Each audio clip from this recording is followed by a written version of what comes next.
Hey guys, Desolator Magic here, and since Wizards just released Chapter 11, I figured I should probably cover Chapter 10. Let's pull a Philip DeFranco and just jump right into it. This one opens with, for a long time, Slimefoot knew nothing except the Weatherlight's warm hull and the hot sun of the Bogardan. That's the province or the desert or I don't know. So this one's about Slimefoot. Yay! I heard he might be a stowaway. So Slimefoot grew on the hull from, nothing but spores basically. And then when they were about to remove it, I think the Phoenix attacked is what they were implying. So he just kind of made a run for it. But then he dropped through the not quite done hull on the top deck and into like some kind of engine compartment exhaust thing. And then he stayed there pretty much ever since. And I guess nobody looked there because it's like looking at the bottom of your engine in your car. Like, who does that? I mean, I literally just did that today, but still. So he wants to go explore the outside world after, quite a while, weeks it seems like. But then he's like, yeah, I like this better than this hot, dry desert air. Does the Weatherlight really have air conditioning and humidity controls? Anyway, so he sprouts a whole bunch of little, we'll just say sapperlings because that's what they are. And then he's like, oh, cool, my babies, yay, now I shouldn't leave again. Like, keeps making excuses. And it also seems like Slimefoot can communicate with what he calls the White Star, which is, of course, the Power Stone or whatever they call it. It's the collapsed version of Sarah's realm, which they never explained. Is Sarah alive? Is she dead? Is her plane collapsed? Or does it still exist? Or, I don't know, they didn't explain any of it. They actually outright contradicted themselves, so good luck getting that one resolved. So Slimefoot could hear like the crew and he got to know them by their voices, and he didn't like Chandra and Jaya because they smelled like fire, and fungus plants don't like fire, I guess. They're also not plants. So anyway, all the little sapperling tokens are running around the room, and Slimefoot's, I guess, like telling them they need to learn how to walk, so they're all climbing the walls, and then all of a sudden, boom, the door opens. It was Arvad, and he said, hey Tiana, I think I found where that smell is coming from. Must have been my old LGS, because damn were there some smelly people there. So it says Slimefoot freed an arm stalk from the bulk of its body, and waved. Because of course. But if you check like the back of your fridge and something waves back at you, it's time to get the flamethrower, I'm just saying. And so then it says, Slimefoot and Arvad stared at each other until Tiana appeared. Oh, holy Sarah, Tiana said. Slimefoot waved at her. Did it just wave at me, Tiana said? Excuse me, the correct phrasing would have been Tiana asked. I used to be an editor. So then Tiana's like, if you can understand me, wave at both of us. And so he waves with both hands. Oh, I can't believe Wizards wrote that in, because everybody knows the two-handed wave is reserved exclusively for the gay community. Although it does clearly state that Slimefoot reproduced his little sapperlings asexually, so I don't know. I mean, add another letter to the LGBTQ, RST, LNE, KFC, AT&T, or whatever the hell they're calling it these days. And then they figured out, okay, it's probably a thalid or thalid or whatever. I'll go with thalid. Why not? So they're like, okay, well, it can't really reply because they're asking it questions, and he's like flailing around kind of trying to answer, but doesn't really know how because he doesn't really have a mouth. And so they're like, well, is it communicating or is it not? And is it intelligent or is it not? And so then Tiana just says, hold on. Raph might be able to talk to it. Oh, this gonna be good. You know what? Every situation in the storyline needs Raph added to it because his one-liners are freaking gold. Hashtag don't kill Raph, or I swear I will print out the chapter and burn it. So while Tiana left, Slimefoot and Arvad had a wonderful conversation. They stared at each other, and then eventually he's like, hi, my name's Arvad, sometimes called the Cursed. And then it says Slimefoot gestured assent and pointed at the slime curtain around its stalks, trying to convey its own name. And Arvad just replies, uh-huh. I mean, that's still a more intelligent conversation than you'll get with any SJW or feminist, so, whatever. I'll say it's a positive. It was a success overall. Oh, hey, nice baby. Is it a boy or a girl? I prefer to call it baby self before it can self-identify, thank you. Yeah, I'd rather talk to the Slimefoot, actually. I didn't make that up. That's a real thing that a social justice nutbar said on Twitter. So then Raph comes in and he's like, oh, yeah, they're from Yavimaya. Must have came in as a spore and it was stuck to the seed and, blah, blah, blah. And, oh, cool, it has 10 babies. And Tiana's like, what? Oh my gosh, this chapter is the greatest one in the entire story. It says, Slimefoot looked around at its sprouts. All in the stalk phase now, it prompted them, and they all waved at their new friends. Dude, this is some trippy crap, for real. So then Raph says, yeah, those are little Thalids. Hi, little Thalids. It doesn't say he waved, but I mean, come on. So then he just turns to Tiana and says, what are you going to do about it? And Tiana's just like completely at a loss. She's like, what the hell? It's a giant intelligent fungus with kids. What the hell? I bet Raph's like in his head, like, I'm going to name you Billy and I'm going to name you Timmy. And then Arvod's like, you know, they haven't like attacked us or hurt the ship. So do we need to do anything about it? And then of course, naturally Raph's like, well, we could take them back to Yavimaya where they're from. So then Tiana's like, we were just there. Crap. Then it says, put both hands on the auburn growth on her head. A lot of people commonly refer to that as hair, like red hair. The hell, Martha. And so Tiana's final decision is, let's leave it here for now. I'm going to go talk to Joyra. Not my problem. Call the captain. Literally every fast food place ever. Oh, look, somebody lit one of the tables on fire. I'm going to not deal with this and call the manager. Oh my gosh, when I used to work at the hospital, every situation every day was like, oh, look, something that I would deal with if they paid me more. Let me go get somebody that they pay more. It wasn't a lack of effort, it was a lack of authority, by the way. Oh wait, Raph forgot to make a one-liner. Arvod closed the door and Slimefoot heard them walking away, voice fading with the distance. Even though that should have been a comma and she put a period. Oh my god, somebody read through these. I'm getting punctuation triggered. You know, upon further consideration, that actually is a valid way to do it because it said voices fading with distance, comma, Raph said. Anyway, Raph said, tell Joyra that Sarah said it was okay that it's here. Ow, I was just kidding. Does Dominaria have child protective services? Because they really tend to hurt Raph a lot. Every time he says something stupid, they like tell him to shut up or like throw him out of the room or just like, what the hell? So Slimefoot's like, boy, unknown about the future. Well, let's go exploring. So he sends a signal to all the sapperlings to follow him and he just walks right over to the door and opens it. So he just follows like the, I don't know, scent trail or whatever of Tiana and Arvod. And when he catches up with them, Arvod says, it's followed us with the babies. And Tiana just says, I see that. So Liliana walks in, stops, and says, what in the Sam Hill, Bobby? Or maybe she said, what's this? I don't remember. I already scrolled past it. And Tiana's just like, they're Thalids from Yavimaya, probably, I guess. I don't know. What the hell? This whole situation is borked. Heck it all to heck. So Arvod, like, introduces her. He's like, hey, Thalid person, this is Liliana. Oh my god, I hope they wave again. Do they wave again? He waves again! And he makes all his little babies wave too. Oh my god. They should have made a 3D rendering of this. It would be so freaking adorable. So they're trying to explain it, and Liliana just interrupts him and says, yeah, whatever. What did they do? And Tiana just replies, so far, they stare at people. Well, and wave. I mean, that's like their thing. That's their gimmick. That's their trick. It's their hook. And so, of course, Liliana replies, well, that's useless. So then for absolutely no reason, just randomly out of nowhere, Liliana has this big conversation about how Arvod hasn't been drinking blood ever since he's on the ship. And they're like, well, the Power Stone, but then, you know, I have enough self-control, provably, that if I left its influence, I'd still wouldn't just go around attacking people. And she's like, oh, wow, why? There's no special trick to it, blah, blah, blah. And then she's like, okay, forget I said it.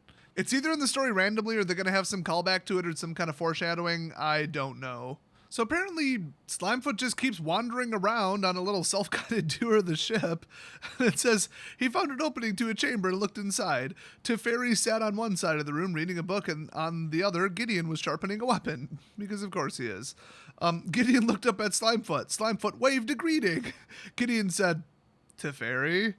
You know, Teferi's like 1 billion years old, so he looked up and he's like, oh, Thalids. Yeah, Tiana said they found some living in the engine compartment. So it's just like super nonchalant, and Gideon's just like silently like staring at them, and he says, that sounds like somebody else's problem. And he goes back to sharpening the blade. I am not kidding. That is what he actually said in the story. I did not make that up. It says he just kept like staring at Gideon and Teferi, but they didn't do anything, so he got bored and moved on, and it found a large compartment where Joyra sat at a table. It says Joyra was the ship's favorite. Like, he knew that from the communications of the other people. Oh my god, I swear this is like a Scooby-Doo cartoon or something. It's like so entertainingly ridiculous, but it's like just so flippin' weird. Okay. So he walks into where Joyra was, and she's got like a lens, over her eye, examining some kind of crystal or something, because of course she is. And she fumbled for a tool that's just out of her reach, so Slimefoot just walks over and uses one of his extra arm stalks to pick it up and hand it to her. And she says, "Oh, thanks, Shauna." And then Shauna says, "That's not me." And then she took a seat across from Joyra and said, "And I'll try not to take it personally," because apparently she confused her hand for a giant fungus stalk. And then she looks up and she's like, "Oh, yeah, Tiana said we had stowaways." So Shauna apparently had walked in with Raph or something, and he sees him and he's like, "Oh, hello, Thalids," like they're his best friends. And then he continues his conversation with Shanna where he says, "I'm just saying, most famous warriors have a tragic past." But Shauna assures him, "Well, I don't." So Raph persists and he's like, "I know, and I think it's odd." And so naturally Shanna replies, "You're odd," which I gotta agree with that. He is kind of odd. But that's because he's, say it with me everybody, comic relief little kid, as seen on every TV show ever. So all the little sapperlings run around just touching stuff and looking at books and just basically messing everything up. So Joyra's like, can you tell them not to touch anything?" So anyway, Master of Social Skills, Raph, keeps pressing the issue and says, "No, I mean, are you sure your past is not at least just a little bit tragic?" And so then Shauna's like, "Okay, there was a time when my younger sister burnt the honey bread on solstice morning because she was flirting with the neighbors, and my older sister told her she'd ruined the holiday. There were tears." So apparently that's about as tragic as that gets, which honestly, I mean, I just burnt a pizza the other day and I almost cried. A loss of such an important item to me, it was crushing. I was actually pretty sure that my cooking method, which let's just say I don't own a pan, it was questionable at best, so I bought two for that express purpose. So Joyra says, "Raph, you don't have a tragic past either." And then of course Shauna says, "That's because he barely has a past." Oh, zinger. "Shauna, that is age discrimination, and Raph is going to bring it up with HR. Oh wait, the Weatherlight doesn't have an HR department. Oh my god, they should hire Slimefoot for it. He would be excellent at it. Them little sapperlings, dude, they can do filing all day, man. If they can reach a file cabinet, they can alphabetize. And suddenly he's like, "You don't know how tragic my past was or wasn't. It wasn't easy studying at Tolarian Academy." Yeah, especially if the professor was there. Oh, got my own zingers. So after he's like, "Oh, it's not easy studying there, And then Shauna's like, "She does know," and he's like, "Oh crap, I forgot," because she went there, or I think she taught there. Hell, she probably went there and taught there, and Hogwarts. And then of course Joyra was like, "Oh, Raph, how many time rifts did you get trapped in? Because for me, not 0. So it turns out, Joyra informs him, "Hey, we're gonna have to just bring him back to Yavimaya at some point because that's where he came from." And I guess Slimefoot was pretty happy with that. And it said he wasn't sure how, or really wasn't able to express his appreciation, so he just handed her another tool because she seemed to like it the first time. And then suddenly they all heard the sound of, fire, I guess, above deck. And Raph's like, "What was that?" Then everybody else is like, "Wow, you're getting a lot of screen time in this chapter, comic relief one-liner little kid." And Shauna just says, "Oh, that's Chandra and Jaya." And Raph's like, "Wait a minute. Pyromancers throwing fireballs on a wooden skyship. Is that really a good idea?" And of course it says Slimefoot thought it was a terrible idea. He's not really a big fan of fire. And Arvod's like, "Yeah, no, but they say Chandra needs to find her true self, and apparently that involves a lot of fire." So Jordan's just like, "It's cool, Karn's keeping an eye on them." And then, Slimefoot's like, "Oh, this is curious. I want to see what's going on, make sure the fire's not going to burn us all." So he orders his little sprouts to stay with Raph. And so he goes walking out the door, and Raph's like, "Hey, where are you going? You kind of left your babies here." But nope, they just clustered really tight around Raph's chair. And so then Shauna's like, "I think you're the babysitter, Raph." Oh my god, I wouldn't trust Raph to walk my dog, and I don't have a dog. So he goes walking out onto the deck, and he's like, "Oh cool, we're flying over the ocean. Oh, sunlight, yay." And then somebody just walks up behind him and says, "Hello, Thalid. I am Karn." I assume it was actually Karn who said that, otherwise that would be twice as funny. And so naturally, like a baseball mascot, he waves at Karn. A lot of waving going on. So Karn's like, "Hey, don't approach the pyromancers. They're working and require a great deal of concentration. Also, they haven't done it since we boarded the ship, but they have been known to shout at each other very loudly. So, just kind of steer clear of that." And off in the distance, they faintly hear Chandra say, "Don't bring your words to a shovel fight, bitch!" And then a shovel goes flying across the deck. Just kidding, but that would have been awesome. Also, you should not immediately go to the YouTube search bar and type in shovel fight. Or actually, I think it's Shovel Girl. Either way, no, don't do it. So Karn tells him, hey, we're on our way to Urborg to destroy the demon Belzenlock and the stronghold of the Cabal. So then Karn apologizes for having to dig up the forest because it, disturbed every living thing in Yavimaya apparently. But he's like, yeah, we had to retrieve the Silex, which I could have sworn they called the Silex before, but I don't know, maybe that's two different things. And then it says, Slimefoot made a gesture with his hand that signaled understanding. What would that possibly be? That's one of those I can write whatever I want because you can't see what's going on shortcuts. Maybe it's just a big old thumbs up. I don't know. So the last part of the chapter, kind of shows what Chandra and Jaya are doing, talking back and forth about, oh, you were a terrible student, and oh, yeah, I kind of was, and she's like, well, you showed with Multani that you could focus on something for more than 1 second, because apparently she's very impulsive, totally ADD apparently, and just, selfish and stubborn and just all these negative personality traits. And somehow getting better at that makes you better at blasting fireballs. I don't know. I don't get it either. Sounds like bullshit, but whatever. Let me just say this whole, you can launch more powerful fire spells when you're in control of your anger. Sure, sister. You know how much harder I punch when I'm mad? A lot is the answer. I mean, you can either be calm and collected in a fight and do better and make better fighting tactical decisions, etc. Or you could just get really pissed off and just blast the person with one punch, and that's pretty much all it's gonna take. So this whole focus on your inner self. No, get extra pissed off. Go full blown Hulk out and just channel it into fire. Why not?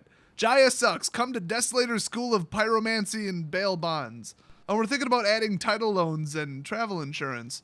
So it basically ends with, okay, I was being a complete brat. I'm totally over it now, and I'm ready to burn Belzenlock and the Cabal. And yeah. So she looked for a second over the edge of the ship and saw that they were coming up on the very first little sighting of Urborg. A dark smudge marked the blue sky there like a cloud, like the ash cloud over a volcano. And so Jaya's like, well, we're rolling up on it, so feel free. And then for some reason it ends with everybody's favorite character. Hell no, it's not Raph. It's frickin' Slimefoot. He waves at people. Come on. Raph's honestly kind of a brat. Slimefoot could smell smoke on the sea wind and the distant scent of rot and burning. Its skin shivered and it went back to the stairs and climbed down to find its sprouts, whom I'm sure Raph killed half of at this point, through just sheer negligence. Anyway, it was time to go back to the safety of the engine compartment and the White Star's light. For now. I hope he, kills Belzenlock. That would be hilarious. Just frickin' swarm them, or give all your little sapperling sprouts, one little stick of dynamite and just, light them all and then just run. Just, totally just mass flood him. Or just have Raph talk to him. After 10 minutes, he'll probably kill himself. This was seriously the greatest chapter of the entire story. It was so wacky and out there and cartoonish, and I loved it. Chapter 11's already out. Watch for that video really soon. Thanks for watching. Don't forget to buy an Epic Desolator Magic t-shirt, and I'll see you guys next story.